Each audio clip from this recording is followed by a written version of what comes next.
Hai hai hai. Selamat datang kembali di channel Min Donghua. Kali ini kita akan melanjutkan cerita Donghua, Apotesis. Nggak pakai lama lagi, langsung aja kita ke ceritanya. Check it out. Darah naga itu sangat sombong dan hanya setetes darah. Bagaimana mungkin membuat tubuh Loseng memerah? Setelah beberapa saat, warna kemerahan perlahan memudar dari tubuh Loseng. Loseng menghela nafas panjang dan ada perasaan hangat di tubuhnya, seolah setiap rambut di tubuhnya terentang. Menelan setetes darah naga sejati. Dalam arti tertentu, Loseng juga dapat dianggap sebagai anggota klan pembunuh darah naga. Tetapi dia hanyalah kasus khusus. Berjalan keluar dari ruang rahasia budidaya, Loseng menemukan lelaki tua itu lagi. Kali ini lelaki tua itu memandang Loseng dan berkata sambil tersenyum, "Ini jauh lebih enak dipandang. Tidak peduli apa, Anda juga anggota pembuluh darah naga saya. Ayo ikut saya." Segera di bawah kepemimpinan lelaki tua itu, Loseng berjalan melewati gedung dan melihat obelis berdiri di kejauhan. Di bawah obelis ini ada banyak prajurit yang duduk tegak, menghadap ke obelis sepertinya sedang memahami sesuatu. Di kejauhan, Loseng merasakan nafas misterius datang dari obelis tersebut. Obelis ini, Loseng baru saja berbicara. Orang tua itu tahu apa yang ingin ditanyakan Loseng dan segera berkata, "Ini adalah obelis jiwa yang di atasnya terekam kekuatan berbagai hukum ruang.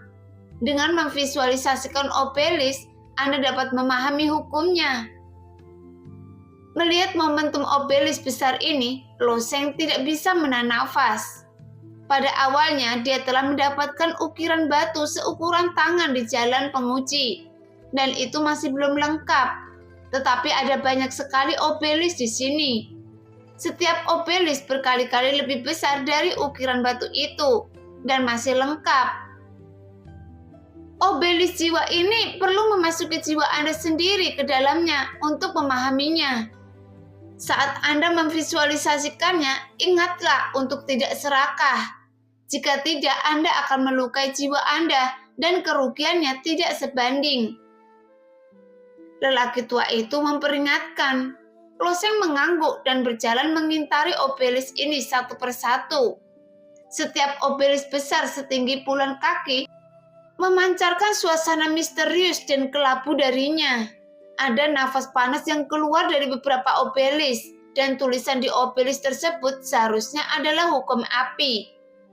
Dan beberapa obelis meledak dengan kekuatan es yang harus dicatat dalam obelis tersebut adalah hukum es. Obelis ini mencatat kekuatan berbagai hukum asli, tapi hukum asal-usul adalah konsepsi artistik yang paling murni. Sama seperti niat pedang Loseng, yang sebenarnya merupakan konsepsi artistik yang diperluas dari hukum sistem emas. Dan niat pedang guntur ekstrim yang dipahami oleh Hua Tianming adalah perpaduan antara niat pedang dan hukum guntur. Jadi tidak ada perbedaan antara konsepsi seni dengan hukum aslinya. Namun setelah menguasai hukum asli, relatif lebih mudah untuk menguasai konsep seni lainnya. Karena berbagai konsepsi seni hanya disimpulkan dari hukum aslinya. Pada akhirnya, Loseng berhenti di bawah obelis biru dan dia merasakan perasaan familiar pada obelis ini. Obelis ini mengandung kekuatan luar angkasa. Hati Loseng bergerak sedikit. Pertama kali Loseng melewati badai Atariksa. Ia memahami jejak hukum Atariksa dari badai Atariksa, dan kemudian memahaminya melalui pecahan-pecahan ruang angkasa dan pahatan batu luar angkasa. Namun hukum Atariksa yang diperoleh dengan cara ini tidak sistematis. Hukum ruang dalam prasasti itu pasti memberi banyak manfaat baginya. Jadi Loseng juga duduk di tanah seperti prajurit lainnya dan menutup matanya. Tapi orang tua dari klan naga memandang Loseng dengan heran. "Menarik, anak ini memilih obelis yang mencatat hukum ruang. Waktu adalah raja, ruang adalah rasa hormat. Kedua hukum ini adalah yang paling kuat dari hukum aslinya, tetapi lebih sulit untuk dipahami, tetapi dia memiliki keberanian. Visualisasi jiwa adalah menggunakan jiwa untuk menyentuh obelis ini. Memikirkan hal ini, Loseng merentangkan jejak jiwa dan jiwanya berubah menjadi tentakel. Perlahan mendekati obelis. Pada saat jiwanya baru saja menyentuh obelis, kekuatan hisab tiba-tiba datang dari obelis, menarik jiwa Loseng ke dalamnya. Loseng terkejut di dalam hatinya. Dia sekarang melekat pada obelis ini dengan tubuh jiwa yang murni. Dia mengangkat kepalanya dan melihat di atas obelis. Jiwa prajurit lain terus-menerus berada di obelis, mendekati terus-menerus. Jiwa beberapa pejuang telah naik ke tengah obelis. Mendaki, seharusnya tidak ada kesulitan. Loseng tidak banyak berpikir dan mulai memanjat, karena tubuh jiwa tidak memiliki bobot, sehingga tidak sulit untuk bangun. Tetapi ketika Loseng baru saja mengambil langkah, garis ruang misterius pada obelis memperluas kekuatan tolak, yang ternyata mendorong Loseng menjauh. Kekuatan tolak ini seharusnya menjadi kekuatan hukum ruang angkasa. Dengan pemahaman saya tentang hukum ruang angkasa, itu tidak cukup untuk mendorong saya menjauh. Jiwa Loseng secara paksa terserap di obelis dan perlahan-lahan bergerak ke atas. Setelah bergerak sekitar 1 kaki jauhnya, dia tiba-tiba merasakan gaya tolak-menolak ruang menjadi lebih kuat. Di bawah gaya tolak-menolak ini, selama dia tidak memperhatikan, dia akan terdorong oleh gaya tolak-menolak ruang ini. Alis Loseng sedikit mengernyit dan kecepatan pendakiannya sangat melambat. Sangat sulit untuk memanjat obelis ini. Pada saat ini, ada jiwa di atas obelis Loseng. Terlontar seorang peseniman bela diri yang duduk di tanah gemetar hebat. Prajurit yang semula duduk tiba-tiba jatuh ke depan ke tanah. Dan ketika dia bangkit kembali, sudut mulutnya ada sedikit darah dan ekspresinya lesu. Sepertinya jiwanya terluka parah. Seniman bela diri ini harus berjuang untuk bangkit agar tidak terluka. Melihat pemandangan ini, hati Loseng bergetar, tapi menyerah bukanlah karakter Loseng. Bagaimanapun Loseng bisa menyerah pada kesempatan yang diimpikan oleh ribuan prajurit di wilayah tengah. Bagaimana cara mengatasi rasa jijik ini? Jika gaya tolak menolaknya begitu kuat, bisa diprediksi dia akan jatuh 100%. Pada saat ini Loseng melihat garis-garis pada obelis. Melihat garis-garis yang kacau, tetapi tampaknya diatur menurut aturan tertentu. Mata Loseng tiba-tiba berkedip. Obelis ini awalnya dibangun dengan pemahaman. Jika Anda tidak dapat memahami garis-garis pada obelis, mustahil untuk memanjatkannya. Kali ini di bawah pengamatan Loseng, dia melihat jiwa beberapa prajurit terserap di tengah obelis. Dan mereka sepertinya memahami hukum ruang angkasa. Begitulah. Loseng mengangguk sedikit. Dia tidak terburu-buru untuk memanjat sekarang, tetapi mengamati obelis di waktu luangnya.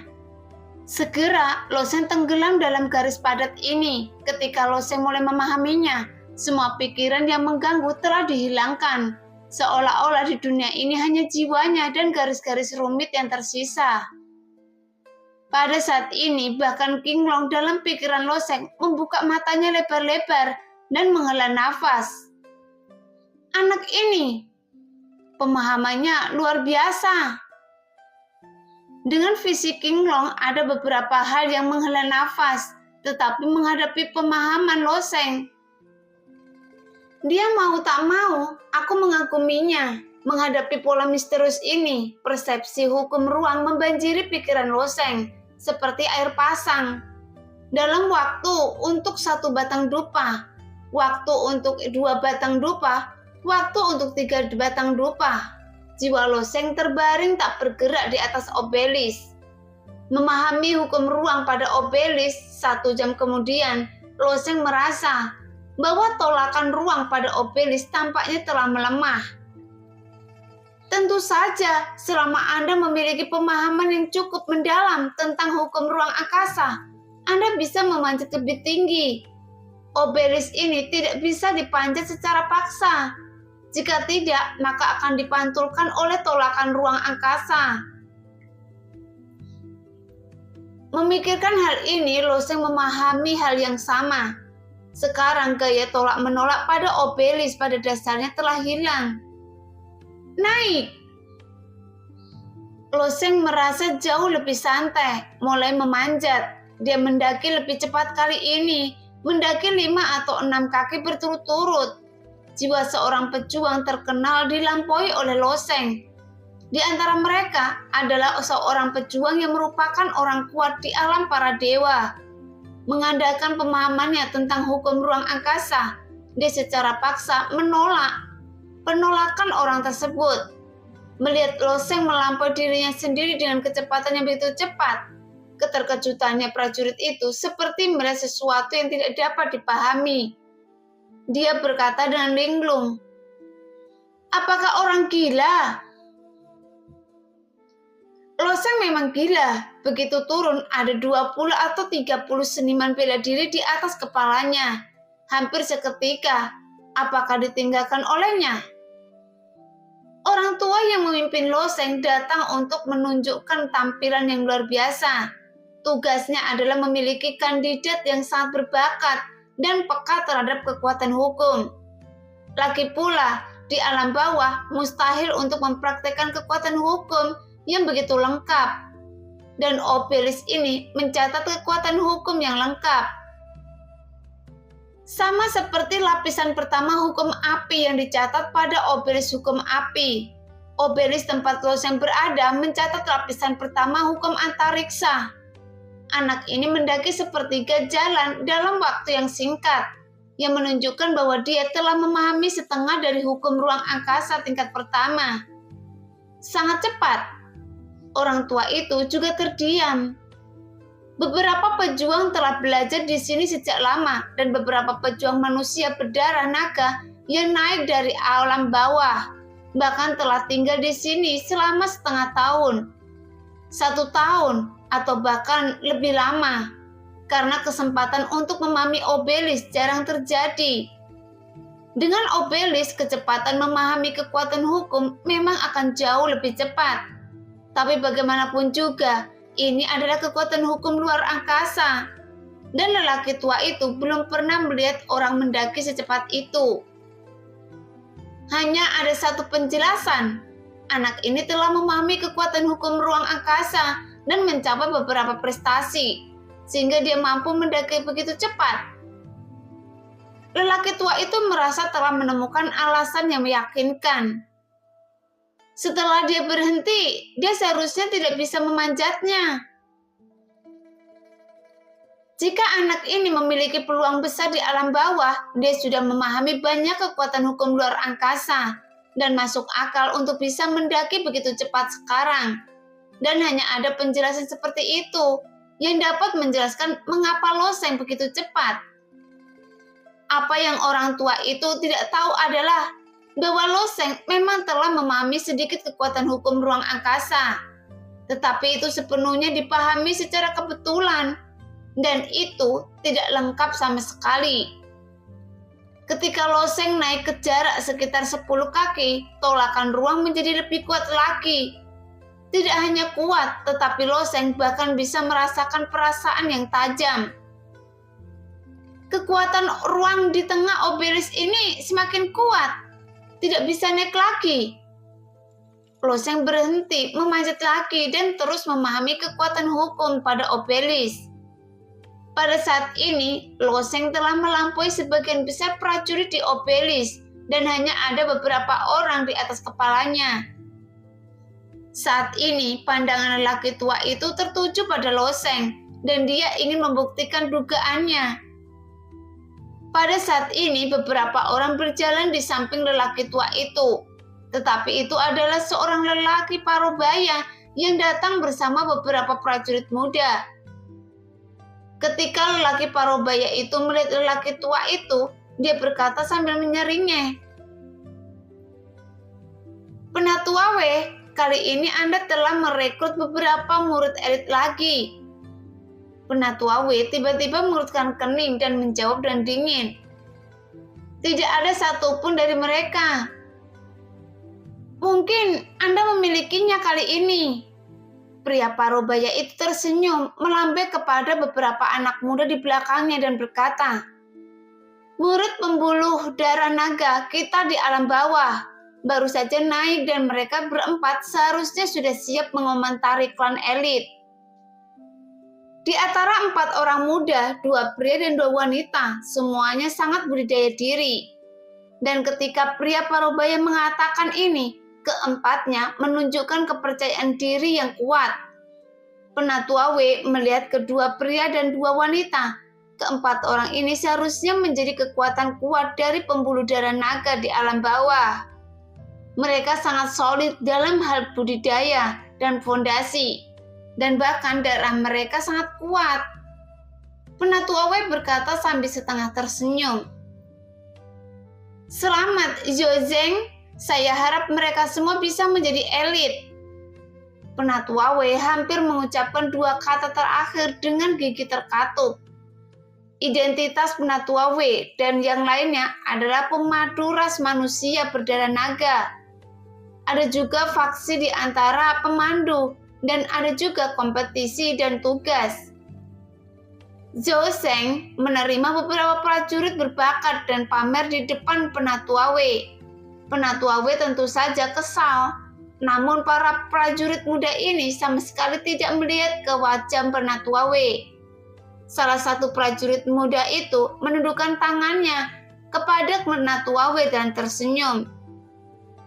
"Penatua ini, saya akan meminjamkan Anda kata-kata yang baik." Memperhatikan junior ini, tapi matanya beralih ke Lo Sheng lagi. Dia masih ingin melihat apa yang terjadi dengan Lo Sheng. Saat Penatua Wei mengalihkan pandangannya ke belakang, dia tidak bisa menahan diri untuk tidak. Mengapa anak ini naik lagi? Baru saja dia dengan jelas melihat bahwa Lo Sheng dihentikan oleh tolakan luar angkasa. Tidak dapat memanjat obelis. Siapa yang tahu setelah dia berbicara beberapa kali dengan Zhou Zeng. Lo Sheng mulai mendaki dengan cepat lagi. 2 kaki, 5 kaki, 10 kaki. Lo Sheng telah naik ke bagian atas obelis.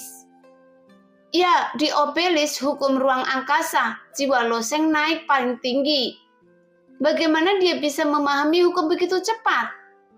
Penatua Wei sangat tidak percaya. Walaupun kekuatan hukum pada obelis ini baru tingkat pertama, namun selalu sulit untuk memahami kekuatan hukum tersebut.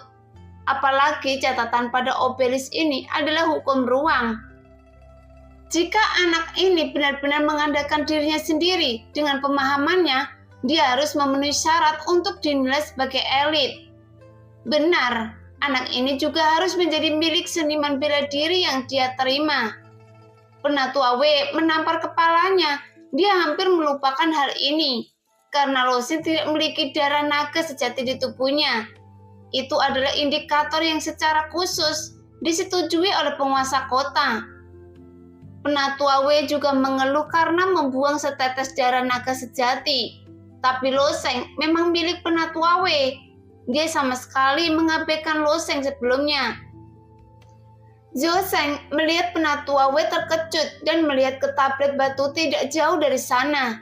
Dia memperhatikan bahwa jiwa Lo Sheng telah naik ke tingkat atas obelis dan sudut mulutnya sedikit terangkat. Menunjukkan sarkasme, beberapa anak muda prajurit di belakangnya berkata, "Pergi dan pahami kekuatan hukum pada obelis. Saya sudah menjelaskan apa yang harus dikatakan. Naiklah untuk memahaminya sendiri." "Dimengerti, Penatua Zhou?" Di antara mereka, seorang prajurit berkata sambil tersenyum. "Saya juga memilih obelis hukum ruang angkasa." Zhou Zeng terkekeh, melambaikan tangannya dan berkata, "Pergilah dengan bakat Anda hanya sekejap mata untuk melampaui metode anak di atas." Prajurit bernama Zhou Yue mengangguk.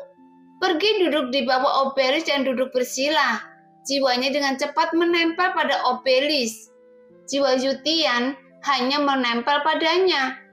Naiklah dengan cepat dengan tingkat atas obelis. Hampir tanpa jeda sedikit pun, dia menyusul para prajurit di bawah satu persatu. Orang gila, buku ini telah memahami sebagian besar lapisan pertama hukum ruang di alam bawah. Jadi obelis ini terlalu sederhana baginya. Yoseng tertawa. Melihat Su Yue Kuang mendekati Loseng dengan cepat, dengan kecenderungan untuk menyalip Loseng, wajah tetua Wei kembali tenggelam.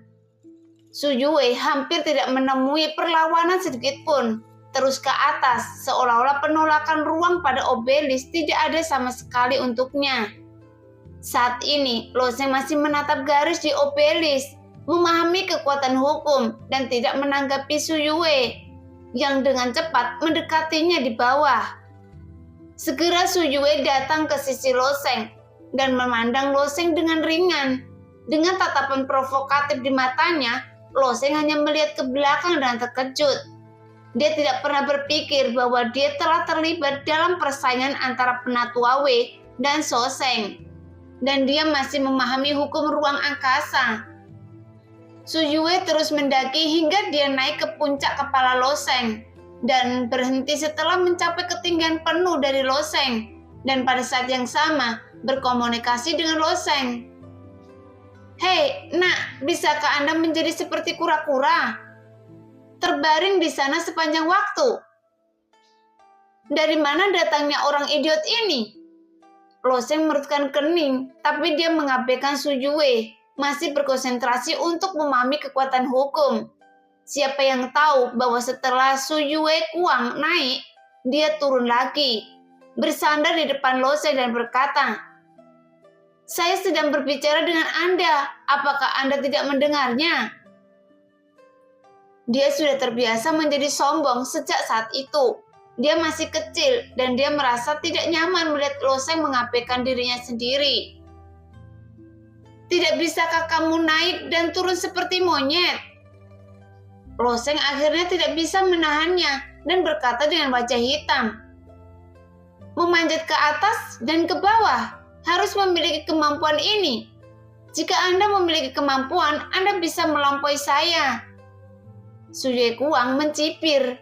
Loseng berhenti berbicara dan masih menatap obelis dengan seksama. Dia benar-benar tidak repot-repot memperhatikan provokasi membosankan semacam ini. Belum lagi, dia memanjat obelis untuk memahami hukum ruang angkasa, bukan untuk membandingkan dengan yang lain. Melihat Loseng mengabaikan dirinya sendiri, Su Yue juga merasa sedikit bosan, lalu naik lagi. Namun dia juga berhenti setelah naik 2 kaki, karena dia telah memahami lebih dari setengah kekuatan lapisan pertama ruang, dan gaya torak ruang memantulkannya ke bawah. Tentu saja, Su Yue sangat percaya diri dan percaya bahwa tidak perlu banyak waktu untuk memahami sepenuhnya lapisan pertama hukum ruang angkasa. Pada saat ini, cahaya di mata Loseng menyala, dan kemudian dia naik. Su Yue awalnya berencana untuk berhenti dan memanjat setelah memahami hukum obelis. Sekarang tolakan luar angkasa yang dia rasakan semakin kuat. Jika dia naik lagi dengan paksa, dia mungkin akan terpental oleh tolakan luar angkasa. Tapi melihat Loseng mulai memanjat, Su Yue tidak bisa menahannya.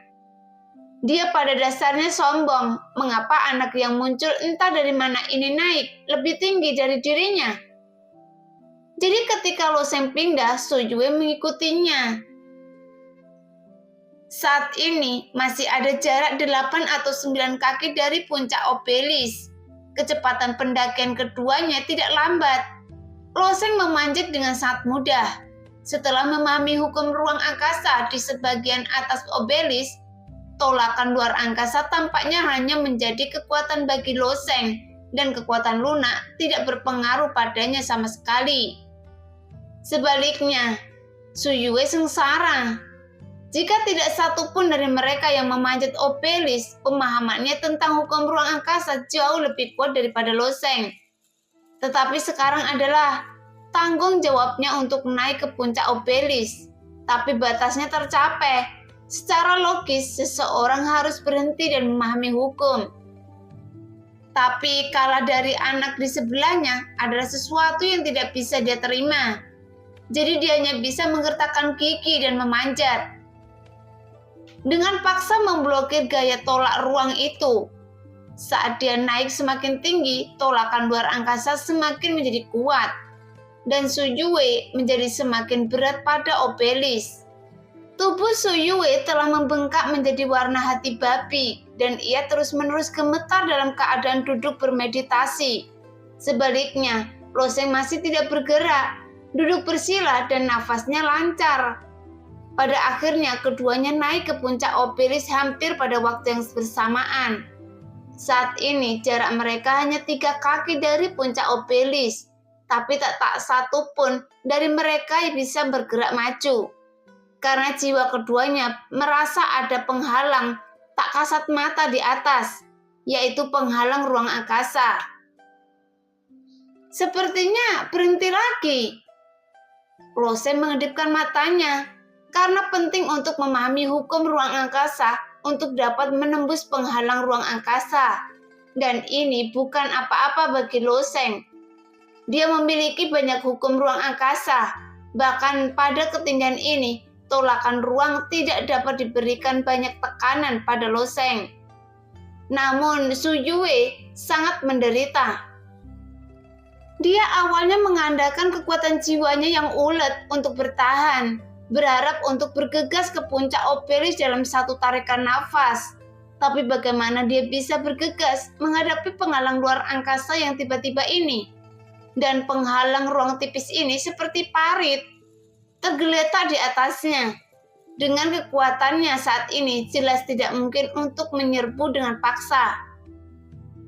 Saat ini dia hanya dapat memahami hukum ruang angkasa di bawah tolakan luar angkasa yang kuat.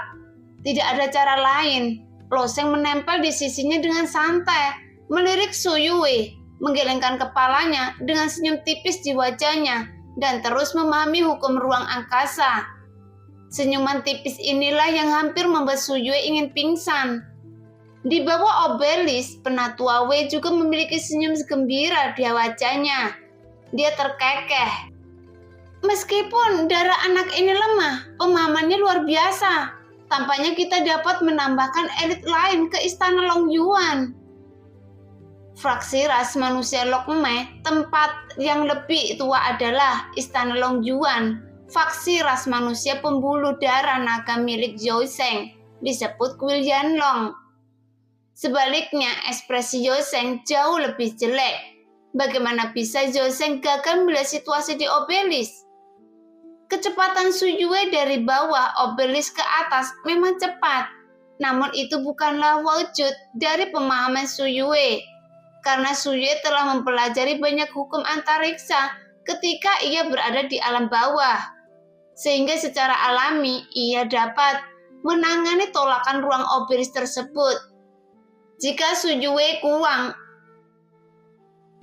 Yue kurang bisa menahan amarahnya dan perlahan memahami bagian atas Obelisk, memanjat Obelisk tidak akan sulit. Tapi Su Yue bersikeras untuk pamer, menggertakkan gigi dan bertarung keras dengan anak itu. Sekarang memasuki situasi yang canggung, menatap gaya tolak luar angkasa yang begitu kuat. Untuk memahami hukum ruang angkasa, ini adalah sesuatu yang akan dilakukan oleh orang idiot.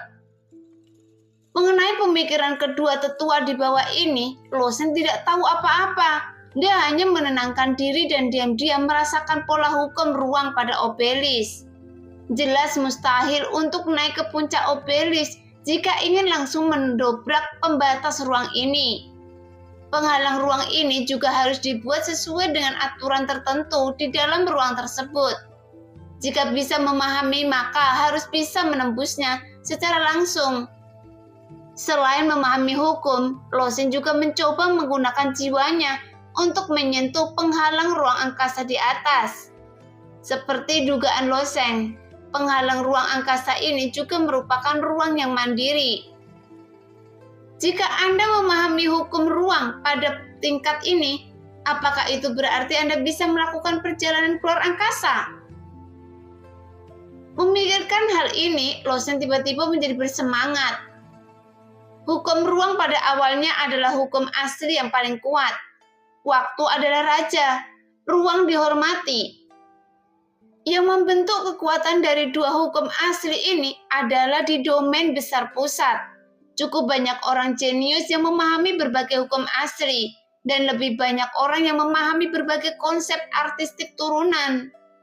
Namun, tidak hanya pejuang yang berhasil mencapai prestasi dalam hukum ruang dan waktu seperti langkah dewa ilusi dari Dameng Dois. Ini sebenarnya adalah penerapan paling dasar dari hukum ruang angkasa. Caranya adalah dengan mengguncang ruang di sekitarnya dengan kekuatan yang sangat dahsyat, membuat ruang dalam keadaan tidak stabil. Pada saat ini, ruang tersebut akan menghasilkan sesuatu seperti garis-garis di hitam dalam jalan percobaan. Adalah tanda runtuhnya ruang.